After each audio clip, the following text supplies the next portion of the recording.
꿀벌의 침에 끄떡없는 이 피부와 꿀벌의 머리를 뜯어내는 강력한 턱까지 가지고 있는 무시무시한 포식자라고 합니다. 하지만 이렇게 무서운 장수말벌이 침입했을 때 꿀벌들이 두 손을 놓고 그냥 당하고 있지만은 않습니다. 장수말벌을 죽이려는 나름의 전략을 구사하는데요. 그것은 바로 열공작전입니다. 이 작전은 장수말벌이 침입했을 때 꿀벌들이 침입자에게 달라붙어 공을 만들어 온몸의 근육을 떨어 체온을 높이기 시작하는데요. 공 모양을 만든 꿀벌들이 약 5분 동안 몸을 떨면 공 모양의 내부 온도가 46도까지나 올라간다고 합니다. 45도까지 견디지 못하는 장수말벌은요, 죽게 되는데 말 그대로 쪄 죽이는 작전입니다. 하지만 이러한 작전은 꿀벌에게도 치명적인 결과를 가져오게 되는데요. 일본의 한 대학교 연구진이 2018년에 장수말벌을 죽이기 위해 꿀벌들이 펼치는 이 열공 작전이 꿀벌에게 어떠한 영향을 미치는지를 분석해 보았는데, 우선 작전에 참여한 꿀벌의 4분의 1 정도는 말벌의 공격에 의해서 죽는 것으로 나타났고, 작전에 참여한 나머지 벌들도 수명이 단축된다는 것을 확인했습니다. 작전에 투입된 벌들은 그렇게 작전에 참여하지 않은 벌보다도 또 6일이나 일찍 죽는다고 결과가 나왔습니다. 최대 50도까지 버틸 수 있는 꿀벌이지만 작전 중 뜨거운 온도에 노출되면서 신체가 열을 받아 충격을 받았기 때문에 그 수명이 단축되어진다고 합니다. 자신들이 피해를 입을 거라는 사실을 알면서도 온도를 더 높여 장수말벌을 죽여야 했기 때문에 어쩔 수 없는 선택을 하는 것입니다. 연구를 진행하면서 알아낸 또 한 가지는요, 열공작전에 참여한 다른 말벌이 침전했을 때 열공작전 안쪽 부분으로 들어가는 행동을 보였다는 건데요. 자신의 수명이 얼마 남지 않았다라는 사실을 알고 가장 위험하고 뜨거운 공 내부로 들어가서 자신을 희생하는 것이었습니다. 이렇듯 공동체를 지키기 위해 자기 희생을 서슴지 않는 꿀벌들의 이 행동들은 참으로 대단한 것 같습니다. 이러한 행동은 꿀벌 집단에게서만 나타나는 것이 아니라 공동체를 형성하고 있는 집단에게서 충분히 나타날 수 있는 현상입니다. 조금 다른 것이 있다면 그 필요와 목적에 따라 다르게 나타난다라는 것입니다. 오늘 우리가 읽은 본문도 이와 같은 모습이 나타나고 있는데요. 이는 초대교회에서 공동체의 사역이 얼마나 중요한가를 보여주고 있습니다. 공동체 사역이 없다면 초대교회의 복음 사역이 제대로 이루어지지 않았을 것입니다. 오늘 본문을 기록하고 있는 바울은 고린도 교회를 향해서 보내는 이 편지의 마지막 부분에 많은 사람들의 이름을 소개하고 있습니다. 바울의 의도는 무엇일까요? 바울의 의도는 분명합니다. 자신이 한 사역이 혼자서 이루어진 것이 아니라 동력자들과 함께 했기에 가능했다라는 것을 전하기 위한 분명한 목적이 있습니다. 특별히 바울은 자신과 함께한 복음 사역을 감당하며 헌신했던 동력자 몇 사람을 소개하고 있는데, 이 동력자들에게 붙은 수식어들을 통해 공동체성이 가지는 중요성이 무엇인지를 살펴볼 수 있습니다. 예를 들면 바울이 자신의 동력자인 두기고를 거론할 때 함께 종되었다라는 사실을 강조하는 것과, 아리스다고를 언급하면서 나와 함께 갇힌 아리스다고라고 하면서 함께 옥에 갇혔다라는 사실을 강조하고, 또 유수도에 대해서 말하면서 함께 사역했다라는 사실에 초점을 맞추고 있습니다.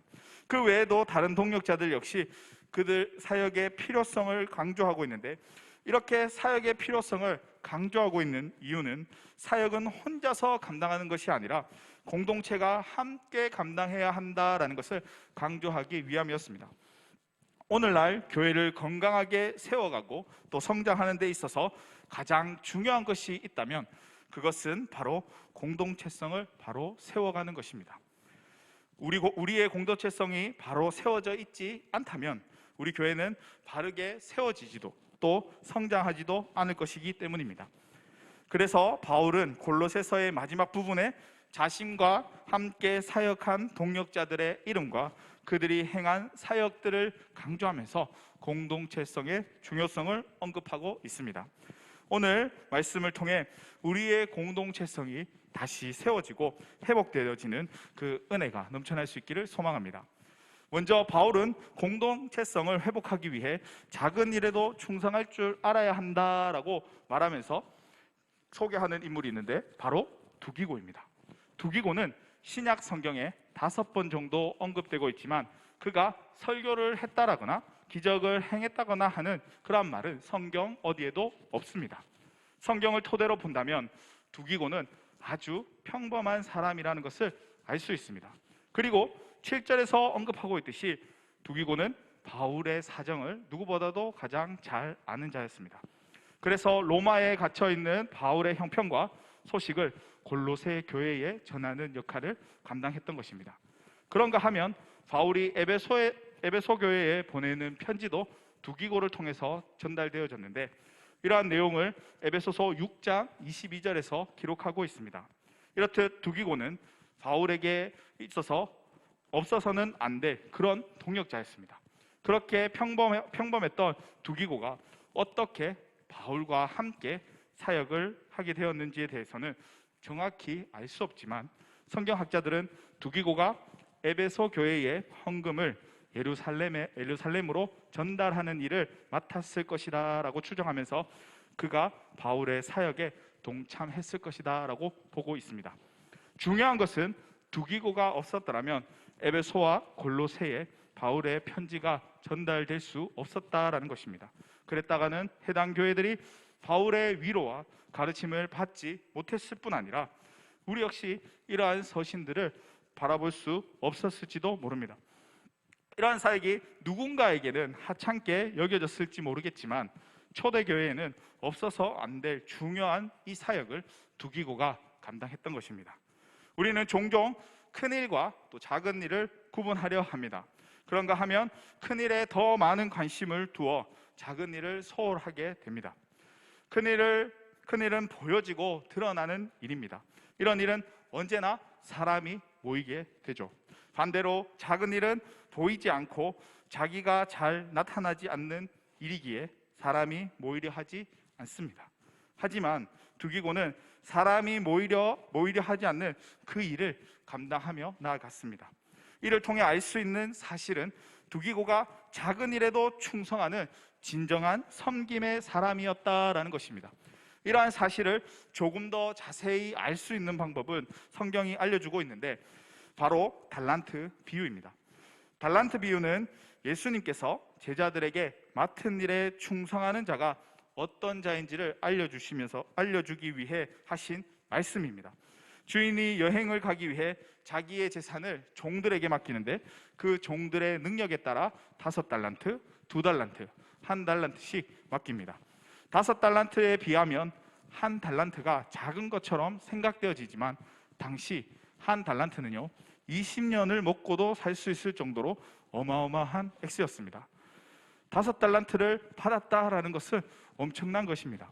오히려 평생을 일하지 않고 놀고 먹을 수 있는 그러한 액수였지만 5달란트 받은 사람은 5달란트를 가지고 또 5달란트를 남겼습니다. 이것은 경영을 아주 잘했기 때문에 칭찬받아 마땅한 것입니다. 그렇지만 주인은 그가 큰 일을 해냈다고 칭찬하는 것이 아니라 작은 일에 충성했다라면서 칭찬하고 있습니다. 문제는 일의 규모가 크냐 작냐에 있는 것이 아니라 주님께서 맡기신 그 사명을 얼마나 잘 감당하며 나아가는가 하는 것입니다. 예수님이 이러한 사실을 가르쳐주고자 이 달란트 비유를 말씀하신 것입니다. 하나님의 나라는 하나님께서 말씀하신 작은 일에 대해 최선을 다해 충성하며 나아가는 것으로 세워집니다. 또한 하나님의 부르심을 받은 공동체 역시 작은 일을 최선을 다해 충성하며 나아갈 때 온전히 세워집니다. 작은 일을 기꺼이 섬길 줄 아는 사람, 그것이 얼마나 큰 일인가에 개의치 않고 주님께서 맡기신 사명이라면 모두 귀하다는 생각으로 그 일을 묵묵히 해낼 수 있는 사람, 이러한 사람들이 생겨날 때 공동체성이 회복되어지고 우리 교회와 하나님의 나라가 견고하게 세워져 간다는 그 사실을 기억할 수 있기를 바랍니다. 두 번째로, 공동체성을 회복하기 위해 함께 고난을 받을 수 있어야 합니다. 10절을 보면 아리스다고라는 인물이 등장하는데, 이 아리스다고도 본문을 제외하고 성경에 4번 정도 나오는데요, 그 역시 설교를 했다라거나 기적을 일으켰다라거나 위대한 사건의 주역이었다라는 그러한 기록은 없습니다. 다만 사도행전에 아리스다고에 대해 기록되어진 것이 있는데, 에베소에서 바울이 폭도들에게 돌팔매질을 당하고 목숨을 잃어버릴 뻔했던 그 현장에 있었고, 로마로 향하던 배가 유라굴로라는 강풍에 부딪혀 죽을 고생을 하는 그 현장에도 바울 곁에 있었다라고 합니다. 이렇듯 아리스다고는 바울이 고생하는 순간에 그와 함께 했던 인물이었습니다. 그리고 본문을 보면 바울이 로마 감옥에 갇혀 있을 때도 아리스다고가 바울 곁에 머물러 있었다라는 것을 알 수 있는데요, 바울은 자신의 고난에 동참해주는 아리스다고를 가리켜 나와 함께 갇힌 아리스다고라고 말하고 있습니다. 바울이 이렇게 이야기하고 있지만 아리스다고가 바울과 함께 옥살이를 했던 것은 아니었습니다. 다만 바울이 구금되었다라는 소식을 듣고 이대로 있을 수 없다고 해서 로마까지 달려와 바울 가까이에서 그를 돕고 섬기면서 감옥에 있는 바울이 무슨 일을 할 수 있는지를 함께 모색했고, 또 바울과 함께 머물러 있었던 인물이었습니다. 바울은 자신과 고난을 함께한 이 동역자를 생각하면서 나중에 이렇게 고백하는데요, 11절에 이런 사람들이 나의 위로가 되었느니라 라고 고백하고 있습니다. 고난을 함께 감당하며 나아가는 동역자들이 있었기에 초대교회의 바울의 복음 사역이 위대하게 나타났다는 그 사실을 알 수 있습니다. 바울은 교회를 이야기할 때 그리스도의 몸이라고 이야기하는데요, 몸은 각 지체들의 유기적인 관계를 토대로 그 활동이 진행되어지는데, 몸을 이루고 있는 지체들의 긴밀함이 있어야지만 제대로 된 활동이 이루어집니다.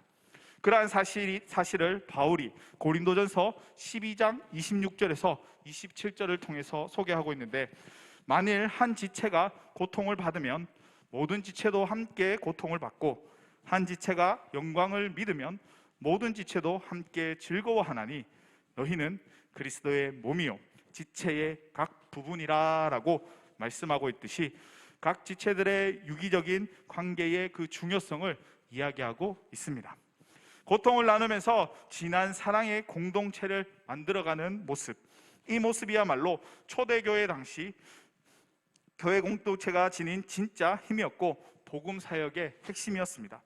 비록 많은 수가 함께 했던 것은 아니었지만 초대교회가 그 당시 복음의 능력을 가질 수 있었던 그 비밀이 무엇인지를 우리가 짐작해 볼 수 있습니다.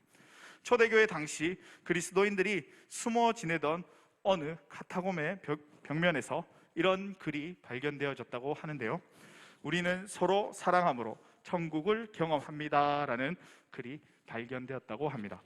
땅속에 있는 카타콤은 동굴 형식으로 되어 있어서 햇빛을 볼 수가 없습니다.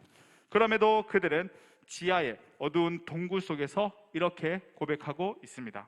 우리는 서로 사랑함으로 천국을 경험합니다 라고, 함께 고난을 받고 고난 속에 진정한 사랑을 나누었던 초대교회의 공동체의 모습을 오늘날 우리가 회복할 수 있다면 교회가 회복되어지고 부흥되어지는 그 은혜를 경험하게 될 것입니다.